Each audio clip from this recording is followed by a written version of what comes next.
Está tão fraquinho. Eu sei que a gente está com pouca gente, mas está fraquinho demais. Graça e paz, irmãos. Amém. Melhorou bastante. A gente está nesse mês, então, pensando na família, conectando a família. O dia de hoje, o Dia das Mães, a gente quer tratar sobre a mulher. O papel da mulher, quem é a mulher aos olhos de Deus. Estamos, assim, num tempo meio que pervertido em relação a isso. Parece-me que as mulheres não estão muito conscientes da sua própria identidade e elas estão, pelo menos o movimento que existe lá fora no mundo é tentando fazer a mulher ser ou se equiparar ao homem, quando ela tem um papel tão mais bonito e tem uma identidade tão mais bonita que não precisa desse tipo de caminho. Eu sei que você pode ter a sua própria avaliação e percepção do tempo que a gente vive, e certamente você a tem, você vive no mesmo tempo que eu. No entanto, a palavra de Deus, ela permanece para sempre, firme fundamento, nos abençoa, nos guarda, ajuda-nos a entender melhor o nosso coração, porque a gente está falando de uma palavra atemporal, ou seja, não é uma palavra que está apenas vinculada a um determinado tempo, quando ela foi escrita ou foi dita, mas ela está para todos os tempos, inclusive para o nosso tempo.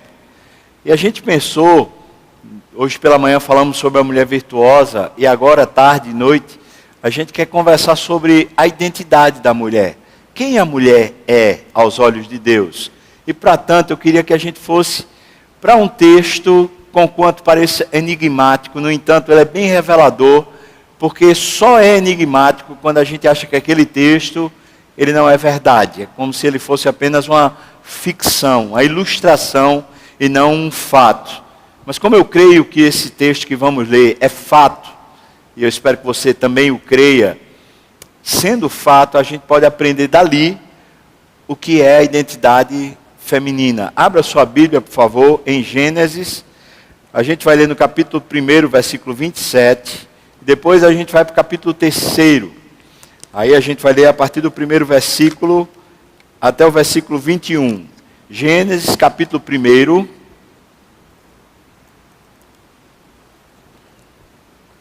versículo 27. E depois, capítulo 3, a partir do versículo 1 até o versículo 21. Eu estou vendo vários homens aqui, e talvez você olhe assim e fala, acho que eu vim para o culto errado. Eu acho que não, porque nós convivemos com mulheres e nós podemos ser também um canal de bênção para elas, a fim de que elas se saibam, se conheçam, se identifiquem. Talvez você possa fazer o seguinte como homem, tomar notas e no determinado tempo, seja com sua mãe, com a namorada, noiva, com a esposa, você pode parar e repensar os tópicos que conversamos aqui hoje, nessa tarde. Acho que certamente será bem edificante para todos. Versículo 27, olha o que diz a palavra do Senhor, Gênesis capítulo 1, versículo 27. Eu vou pedir que, por favor, você leia comigo, vamos lá? Criou Deus, pois, o homem à sua imagem, a imagem de Deus o criou, homem e mulher os criou. Então, a mulher, assim como o homem, foi criada à imagem de quê, irmãos? Deus. A imagem, o reflexo, quem ela é, só pode ser visto em Deus. Ela não pode se ver em outra coisa. Se ela se vir em outra coisa, então ela está vendo uma imagem errada, distorcida. Agora vamos lá para o capítulo 3. A partir do 1º versículo. Capítulo 3, Gênesis 3, a partir do versículo 1 até o versículo 21. Diz assim então a palavra. Mas a serpente, mais sagaz que todos os animais selváticos que o Senhor Deus tinha feito, disse à mulher, é assim que Deus disse, não comereis de toda a árvore do jardim? Respondeu-lhe a mulher: olha, do fruto das árvores do jardim nós podemos comer, mas do fruto da árvore que está no meio do jardim, disse Deus, dele não comereis, nem tocareis nele, para que não morrais. Então a serpente disse à mulher: é certo que não morrereis, porque Deus sabe que no dia em que dele comerdes, se vos abrirão os olhos, e como Deus, sereis conhecedores do bem e do mal. A palavra conhecedores aqui é discernidores. Gente que distingue, que avalia, que tem a sua própria percepção sobre o bem e o mal. Versículo 6 diz assim: vendo a mulher que a árvore era boa para se comer, agradável aos olhos, e árvore desejável para dar entendimento, de novo, discernimento sobre o bem e o mal, tomou-lhe do fruto e comeu, e deu também ao marido, e ele comeu. Abriram-se então os olhos de ambos, e percebendo que estavam nus, cozeram folhas de figueira e fizeram cintas para si. Quando ouviram a voz do Senhor Deus que andava no jardim pela viração do dia, esconderam-se da presença do Senhor Deus, o homem e sua mulher, por entre as árvores do jardim. E chamou o Senhor Deus ao homem e lhe perguntou: onde estás? E ele respondeu: eu ouvi a tua voz no jardim, e porque eu estava nu, eu tive medo e me escondi. Perguntou-lhe Deus: quem te fez saber que estavas nu? Comeste da árvore que eu te ordenei não comesses? Então disse o homem: olha, a mulher que tu me deste por esposa, ela me deu da árvore, e eu comi. Disse o Senhor Deus à mulher: que é isso que fizeste? Respondeu a mulher: a serpente me enganou e eu comi. Então o Senhor Deus disse à serpente: visto que isto fizeste, maldita és entre todos os animais domésticos, e o és entre todos os animais selváticos. Rastejarás sobre o teu ventre, e comerás pó todos os dias da tua vida. Eu porei inimizade entre ti e a mulher, entre a tua descendência e o seu descendente. Este te ferirá o calcanhar, e tu lhe ferirás a cabeça. Este ferirá a cabeça, e tu lhe ferirás o calcanhar. E a mulher disse: multiplicarei sobremodo os sofrimentos da tua gravidez. Em meio de dores darás à luz filhos. O teu desejo será para o teu marido, e ele te governará. Versículo 16, eu vou pedir para as mulheres lerem agora de novo. Vamos lá?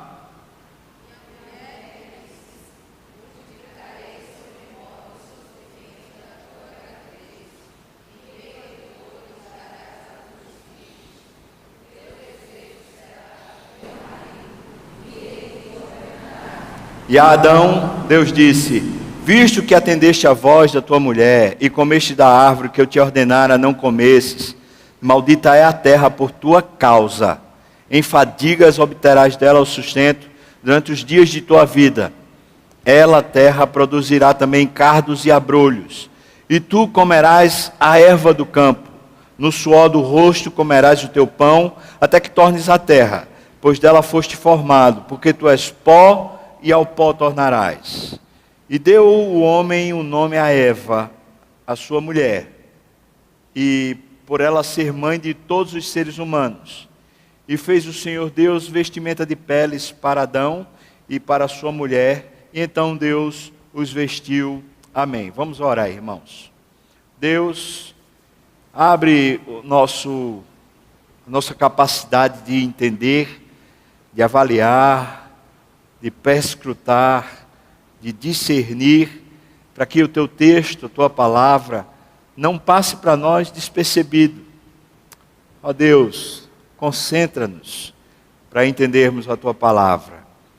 Peço, Deus, que o Senhor abra minha boca, minha cabeça, para falar com autoridade, mas sobretudo falar a tua palavra. Livra-me, Senhor Deus, de qualquer erro, incoerência, ou coisa que te desagrade. Seja, por favor, glorificado aqui. Traga a tua bênção sobre todos nós. E isso eu te peço, no nome de Jesus. Amém e amém. Pois é, irmãs, como é que vocês estão? Você está bem? No dia de hoje, dia da mãe, a gente vê a força dos dias das mães, porque comércio brasileiro estava com a expectativa de um crescimento, uma retomada no crescimento a partir do Dia das Mães. Eu duvido que haja essa mesma expectativa no Dia dos Pais. Isso é só uma fotografia de como a nossa sociedade vê o papel feminino. O culto hoje à tarde com certeza está mais esvaziado por causa dos almoços que aconteceram hoje em família. E certamente tanto filhos, noras e assim vai, foram ficando por ali porque tem muita força o papel da mãe. Mas o que é o papel da mãe à luz das Escrituras? É um papel extremamente relevante, eu não tenho dúvida disso. Paulo, escrevendo a Timóteo, fala que a mulher foi salva, ou seja, ela deixou de sofrer uma punição mais severa por causa desse papel, o papel de mãe. É sobremodo importante. Mas será que isso é que dá importância à mulher? Acho que esse é o ponto. Na sociedade bíblica, até mesmo a época de Jesus, a sociedade, ela acreditava, mas acreditava cabalmente, que se a mulher não tivesse filhos, ela não tinha sentido para existir. Ela poderia mesmo ser morta. Não que necessariamente ela fosse, mas era tão crucial que a mulher tivesse filho, que se ela não viesse a ter filho no tempo próprio, ela começava a se retrair socialmente. Ela passava a ter vergonha de ir para jantares, para convivência com os familiares. Ela não tinha um rebento para apresentar. Quando a gente lê os salmos, especialmente esses salmos da família, 127, 128, a gente vai entendendo também mais precisamente isso, porque na estrutura familiar que havia na antiguidade, onde as famílias se transformavam em clãs, tribos, onde as famílias formavam a nação, o papel feminino de gerar crianças era importante. Uma família que tinha bastante filhos, especialmente filhos homens, certamente estava protegida contra os animais, protegida contra qualquer tipo de violência, assalto, seja de outra família, ou seja de outro clã, mais para longe. A família também estava autossustentável, uma vez que o trabalho braçal naquela estrutura era a base do sustento da manutenção, e normalmente eram os homens quem cuidavam do rebanho, e também eram os homens quem cuidavam da lavoura. Sendo assim, se houvesse mais filhos, tanto mais seria o ganho, mais terra seria arada, mais gado poderia se criar, mais animais.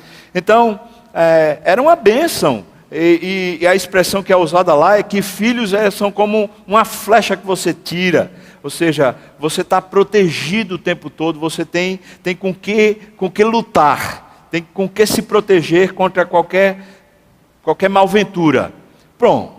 Então, naquela sociedade, filhos eram uma bênção. Hoje parece-me que filhos é uma bênção mais ou menos. Tanto que, quanto mais civilizada a sociedade se torna, menos filhos passa a ter. A Europa está passando por um processo de islamização, justamente porque os europeus, que são supostamente bem mais cultos, bem mais civilizados, eles resolveram parar de ter filhos. A média geral na Europa é de 1,8 filhos por família.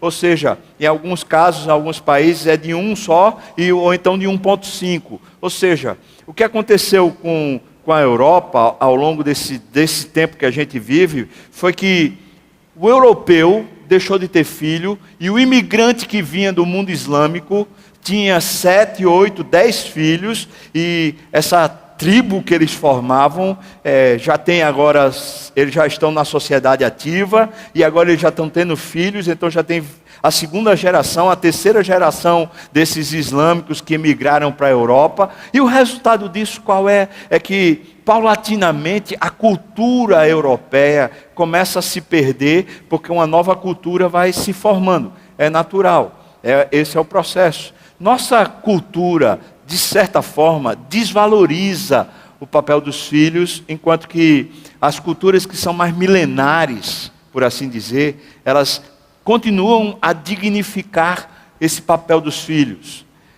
Não é à toa que a Bíblia vai tratar sobre a queda no aspecto feminino, trazendo uma tônica sobre filhos, sobre gravidez, sobre dores. Em meio a dores darás à luz a filhos. Não é à toa. Deixe-me explicar como é que isso acontece dentro do texto. Eu não vou levar em conta tanto o nosso tempo, mas eu vou levar mais em conta o que o texto fala precisamente, para que você consiga, eu espero que você consiga, adaptar na sua cabeça o que o texto fala ao seu próprio coração. Então vamos lá, vamos por partes para a gente conseguir concatenar as ideias.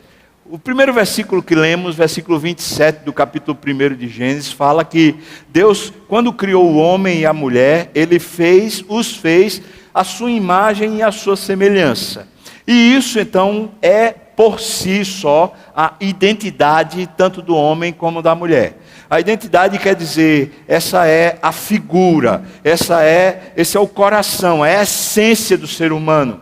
Deus nos fez, tanto homens como mulheres, seres tel-referentes. Ou seja, a nossa única referência de identidade, de significância, de significado, Deus não pôs aqui na terra, não pôs na criação e não pôs no outro ser humano. Ou seja, Deus não fez a mulher à semelhança do homem e nem fez os filhos da mulher à semelhança da mulher. Deus fez homem e mulher à semelhança dele mesmo. Isso significa que quando Deus criou o homem e a mulher, naquele primeiro momento, antes que houvesse queda, é como se espiritualmente Deus tivesse colocado um cordão umbilical. Ou seja, havia uma dependência natural, saturada, provocada, promovida pelo próprio Deus, uma grande dependência do homem e da mulher para com Deus. Essa dependência fazia com que o homem naturalmente precisasse continuamente olhar para Deus. Deus, como o Senhor quer que eu haja? Como quer que eu faça? E Deus então se revelava ao homem e o homem agia. O homem era só um espelho do próprio Deus. O homem era uma estrutura visível de um Deus invisível. Homem e mulher foram feitos, portanto, para se interpretarem à medida que conhecem a Deus e não para se interpretarem à medida que conhecem o seu comportamento. Ou seja, o comportamento deveria ser um espelho da essência e não o comportamento ser o provocador da essência, porque isso é uma falácia, o fato é que isso não vai acontecer. Sendo assim, queria que você pensasse um pouquinho sobre a importância que Deus deu na criação a você, seja homem ou seja mulher, nesse caso. Deus resolveu que no meio da criação, olhando, por exemplo, os sóis que existem, de primeira grandeza até a quinta grandeza, como é o nosso Sol, estrelas brilhantes, gigantes, potentes, sustentadoras da vida, e no entanto, aquele brilho todo, aquela potência toda, ainda não é a semelhança de Deus. A semelhança de Deus somos nós. Único ser criado, nem os anjos foram criados à semelhança de Deus. Única parte da criação que deu significado a se olhar para Deus foi o ser humano. Isso para eu entender, na medida que a minha cabeça vai pensando, analisando, avaliando isso, eu fico imaginando, não estou dizendo que isso aconteça, mas eu fico imaginando que naquele mundo primérvio, antes que houvesse a queda, antes que houvesse a corrupção, a natureza olhava para o homem, os animais, os seres viventes, olhavam para o homem e viam no homem a presença de Deus. Porque ele era a imagem, ou seja, Deus é espírito que não tem aparência, que não tem concretude. E Deus fez a concretude no homem, para que quem olhasse para o homem visse Deus. É a imagem de Deus. Por isso, irmão, veja que coisa poderosa, maravilhosa. Por isso, se eu quiser saber quem eu sou, se eu quiser entender como o meu coração funciona, como minhas emoções funcionam, como a minha percepção da realidade funciona, É necessário, é intrinsecamente necessário ao fato de como eu fui criado, sendo gente, é necessário que eu busque a Deus. Eu não tenho como me entender, me interpretar, me conhecer, sem conhecer a Deus. Porque no fato da criação, no momento da criação, Deus interpretou essa criação como sendo Deus. Não que seja Deus na sua natureza, na sua essência, mas que é a revelação visível do Deus invisível. Eu e você. E você então, que conhece a Bíblia, já deve estar pensando assim, mas houve a queda. E a queda prejudicou essa percepção da realidade. Eu vou dizer, claro, ainda não cheguei lá. Mas você vai ver como a queda afetou isso. E o texto diz para a gente como a queda afetou isso. Por enquanto, eu queria que você tomasse nota ou avaliasse a sua própria existência à luz dessa verdade. Essa verdade é imutável. Deus não tirou a capacidade da gente revelá-lo. Essa capacidade, ela foi de alguma maneira prejudicada. Vou colocar mais ou menos uma ideia para você imaginar, tá? Imagina um espelho. O espelho tem como característica própria revelar qualquer coisa que fique na frente dele. Nós fomos feitos espelho de Deus, para que revelássemos Deus. Mas imagina que esse espelho está cheio de fuligem. Imagina que ele está com uma camada grossa de alguma coisa que não deixa ele refletir. Na hora que isso for limpo, na hora que tirar essa camada, essa crosta de cima dele, o natural é que ele reflita. Ou seja, quando nós olhamos para a queda, nós olhamos para um prejuízo imenso na imagem de Deus, e nós vemos os seres humanos fazendo o que o texto diz agora no capítulo 3. O texto diz que o homem olhou, o homem e a mulher, no caso, olharam para a fruta que Deus tinha dito para eles não comerem, porque a fruta era do conhecimento, da independência de Deus, do discernimento sobre o que é bom e o que é mal. Na hora que o homem pegou aquele fruto, na hora que a mulher pegou aquele fruto, o texto diz que eles tinham intenção clara de se tornarem independentes de Deus, porque eles seriam, a partir de agora, conhecedores. Eles seriam os conhecedores. Eles não precisavam mais que Deus interpretasse para eles a vida. Eles agora teriam na sua própria capacidade de raciocínio como discernir o que é bom e o que é mal. E o fato é que a gente não conhece um passo sequer no nosso futuro. A gente não conhece um minuto que a gente vai viver. A gente não conhece. Mal conhecemos os fatos passados. E como vivemos em sociedade, o que as pessoas fazem conosco, nós as interpretamos, mas nós não sabemos o que de fato ocorreu. Ou seja, se elas fizeram por bem ou por mal. Portanto, conhecer o bem e o mal, discernir o bem e o mal, é uma competência divina, não humana, divina. E, no entanto, nós usurpamos isso de Deus quando comemos o fruto do conhecimento do bem e do mal e passamos a discernir. Nos tornamos discernidores do bem e do mal. Portanto, agora, nós é quem elencamos o que presta e o que não presta para a nossa vida. Você entendeu? Tudo bem? Ou seja, o momento da queda foi o momento em que a gente disse para Deus: estou cortando o cordão umbilical espiritual, eu não preciso mais que o Senhor se revele através de mim, porque agora eu já sei o que presta e o que não presta para mim. Pelo menos eu quero saber, independente do Senhor. Essa independência, esse cordão umbilical que foi cortado de um menino prematuro, um menino que tinha 2 meses. Na hora que foi cortado o cordão umbilical, ele morreu. Esse é o nosso estado.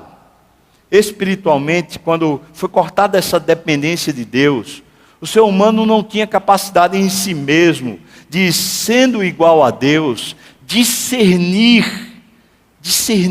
os seus próprios caminhos. E o homem então caiu num vazio existencial. A partir daí, o homem tenta se reconhecer, ou se conhecer, se perceber, se identificar na criação.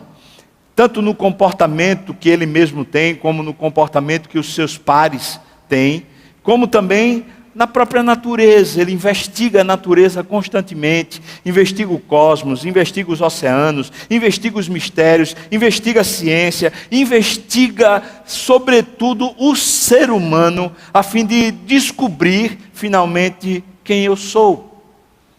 O homem faz isso, a mulher faz isso. E aí a gente chega no ponto que Deus vai e define agora, nesse estado de queda, como acontecerá no coração rebelde de uma mulher. O texto também fala como acontecerá no coração rebelde dos homens. Semana que vem a gente vai tratar sobre isso, sobre o efeito da queda no coração masculino. Hoje, como Dia das Mães, a gente tratando dessa esfera feminina, eu queria falar sobre o efeito que aconteceu no coração feminino. Olhe, por favor, comigo o que está lá no capítulo 3. Apenas tem um versículo para a gente se deter. Versículo 16. Veja o que diz. Por favor, leiam comigo o que diz a palavra do Senhor. Vamos lá? E a mulher disse o quê? Está meio fraquinho, irmãos. Eu acho que pode ser melhor. Vamos lá? Gênesis 3:16. Vamos lá? E a mulher...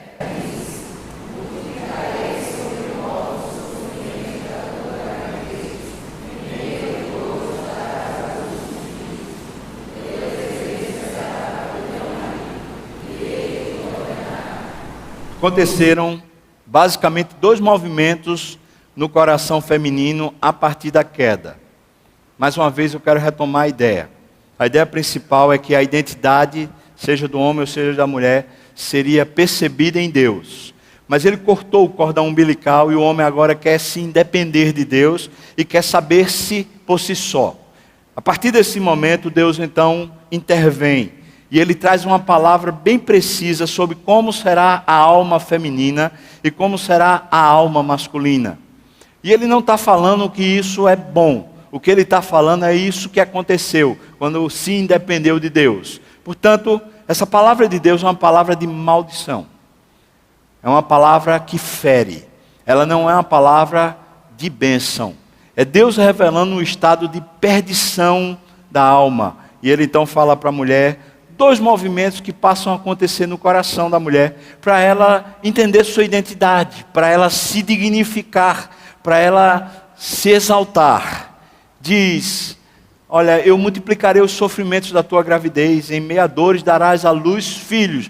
Esse é o primeiro movimento. Veja o que Deus está dizendo acerca da mulher. Está dizendo que esse papel designado para a mulher de ser mãe, ganhou uma dimensão diferenciada agora para a mulher.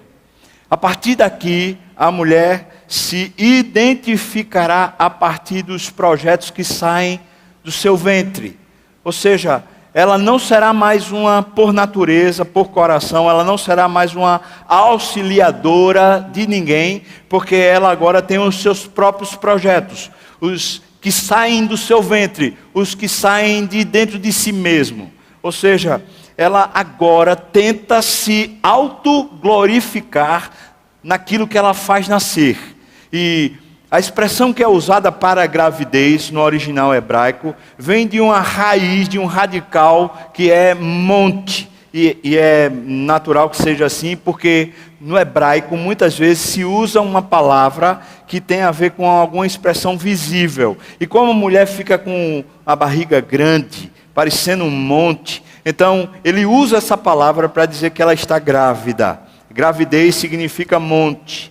Mas a palavra monte também significa elevação, exaltação, glorificação. Portanto, se você usar a mesma palavra que está usada lá no hebraico para a mulher, está dizendo que a partir daquele momento da queda, a mulher procurará o significado existencial dela mesma através dos seus projetos, os projetos que nascem de si. Ela tentará criar uma imagem, uma reputação para si mesma a partir do que ela mesma consegue promover. E esse é um movimento suicida, ou seja, a mulher está procurando o significado para a sua própria essência a partir do que ela produz. E tudo que a mulher produz, pelo menos no primeiro momento, é menor do que ela. Pode ser que venha a se tornar até maior do que ela. Falando aqui de uma gestação, vai que ela tem uma filha, e a filha se torna supostamente mais importante socialmente do que ela, no futuro. Mas daí que ela venha a crescer e se tornar isso, a mulher só terá dores para parir, e depois terá dores em todo o processo gestacional desse projeto, entendendo que não é apenas um filho que ela tem, mas ela tem um projeto, ou seja, ela gasta suas energias, suas forças, para que o projeto que sai do seu ventre dê certo. Não é à toa que a maioria das mulheres são extremamente estressadas na questão da educação de filhos e nessa questão dos projetos que ela está sob gestão dela. Porque para aquilo ela tem um significado existencial. Aquilo que ela faz e ela executa dá significado de identidade, ela se vê naquilo, ela diz, é isso que eu sou. Você entendeu, mulher? Sim ou não? Sim ou não? Veja que aborrecimento é esse. Você vai viver uma vida de dores para promover uma identidade. O problema todo disso é que os projetos que saem do ventre não necessariamente serão um sucesso. Pode ser que o projeto que saia dela seja uma catástrofe para ela mesma. Estou imaginando aqui a mulher que, por exemplo, cria um filho com todo cuidado e carinho, mas o filho vira um marginal. É impressionante como ela, como mãe, ela continua negando que o filho é entre aspas, um fracasso. Todo mundo diz, mas ele é um marginal, mas ela continua dizendo, não, é meu filho. Ou seja, ela tem que sustentar a ideia de que há algum nível de sucesso naquele projeto, porque aquilo é ela. E se ela não definir-se naquilo, ela está perdida, ela vai ser quem finalmente? Perceba como Deus está agora dizendo a alma feminina para onde vai.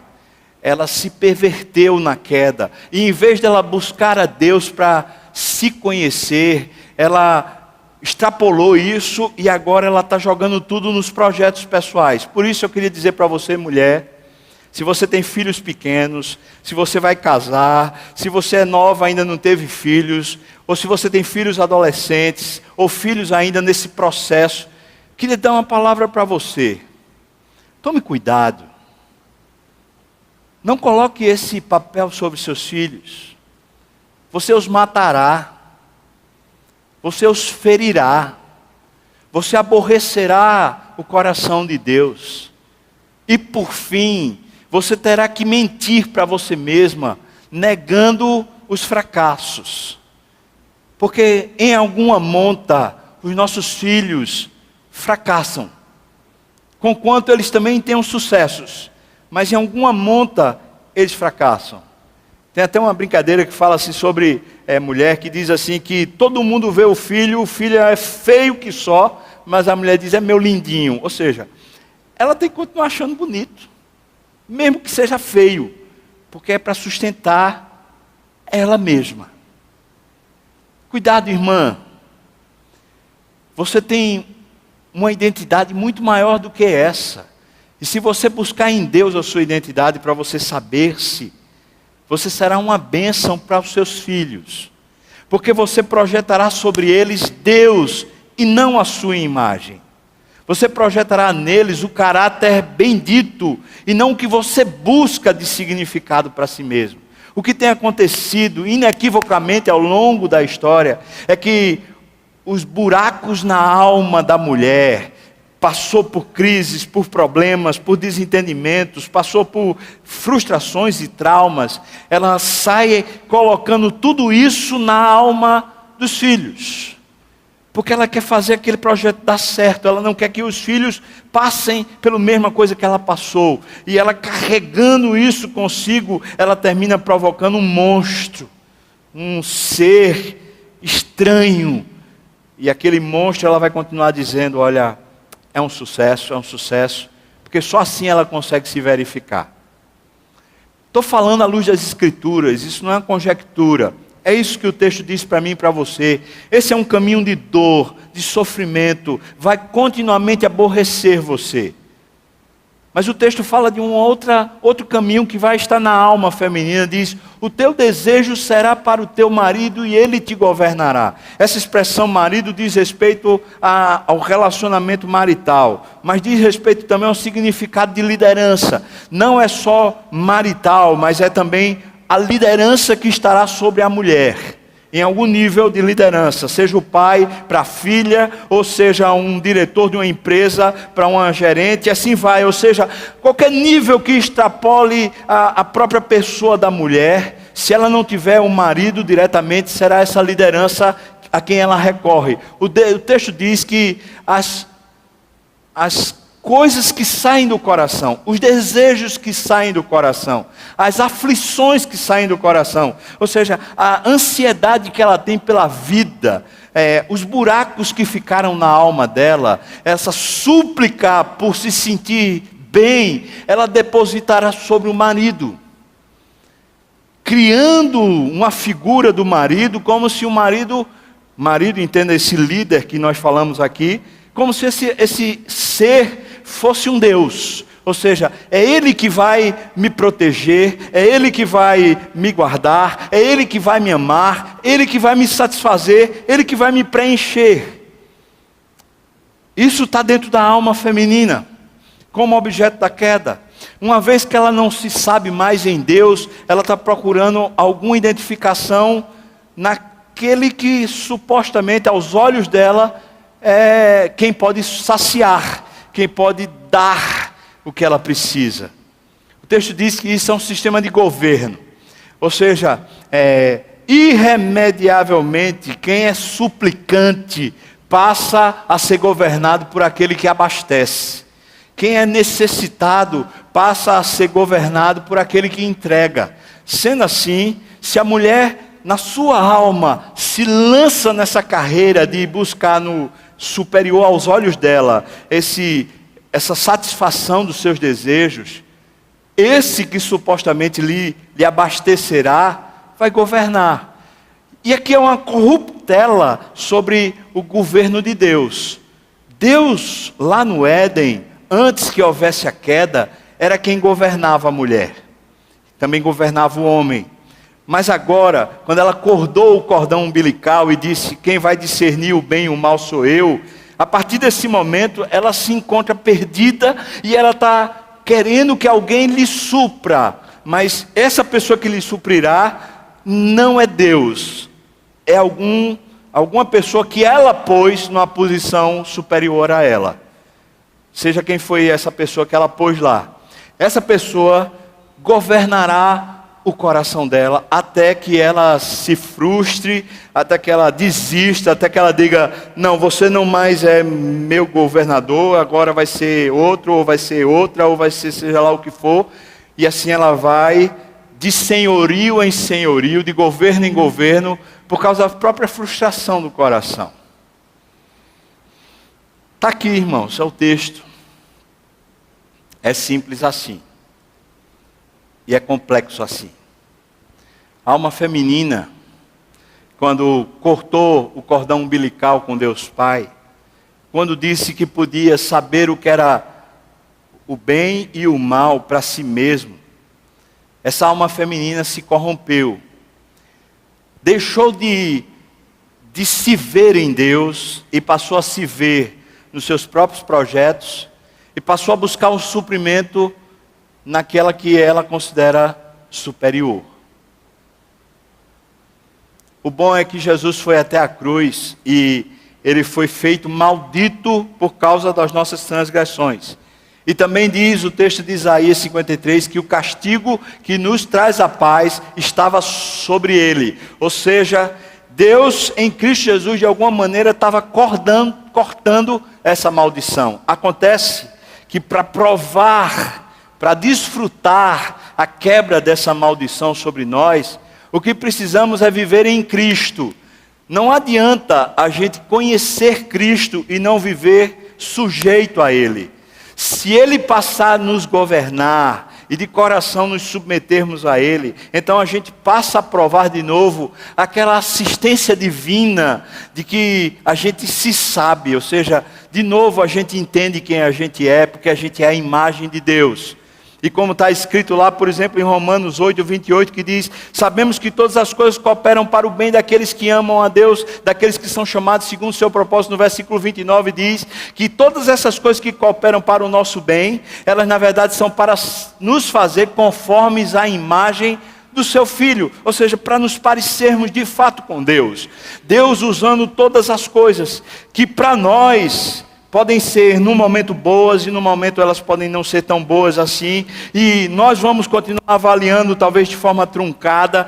Não gostei disso, eu gostei daquilo. Mas alguém que vive em Cristo, vive sujeito a Cristo de tal maneira que vai ver todas as coisas, as que gostam e as que não gostam, se tornarem proveitosas para si mesmo. Porque a pessoa está se enxergando a imagem do que de fato é. A imagem de Deus. Queria chamar você para a gente orar, a gente se preparar para a ceia.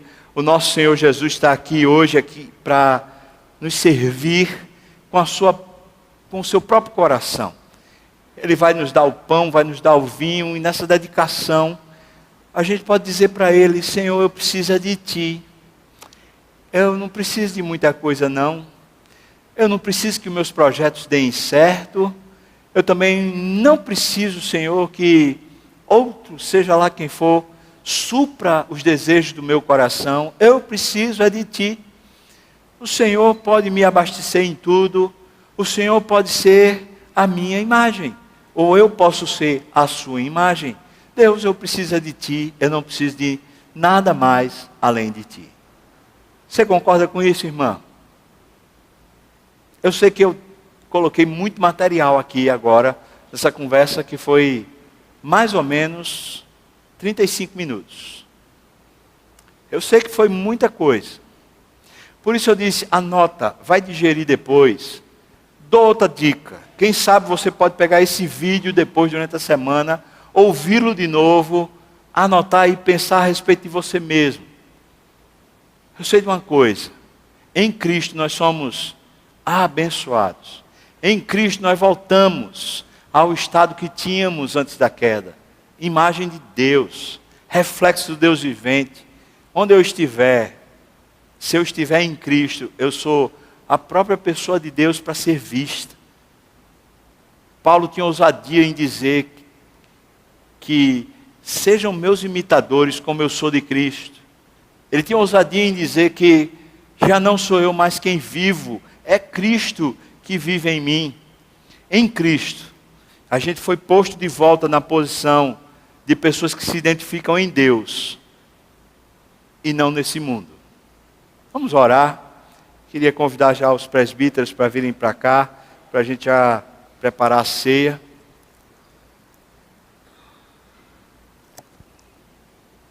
Queria pedir para você orar agora e talvez dizer para Deus: Senhor, o que eu preciso é de Ti.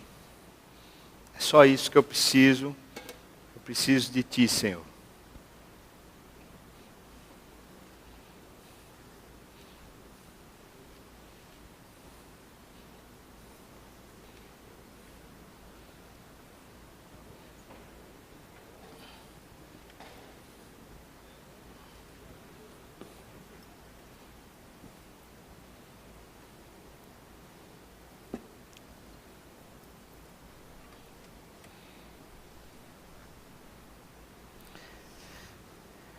Senhor, nossa oração é essa, de dia e de noite.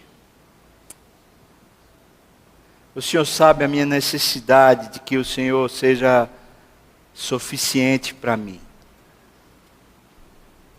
Ouve o nosso clamor aqui nessa tarde, Deus. Dá que o nosso coração se alegre, se satisfaça na Tua presença, na Tua semelhança. Dá que o nosso regozijo não sejam os prêmios, as conquistas, não sejam a vanglória, mas seja a Tua glória, Deus. Ó Deus, alegra a nossa alma, Pai. Abençoa minhas irmãs todas aqui que ouviram tua palavra. Senhor, alimenta, protege, guarda e promove no coração delas libertação, Deus. Por favor, engrandeça o teu nome, em nome de Jesus. Amém e amém.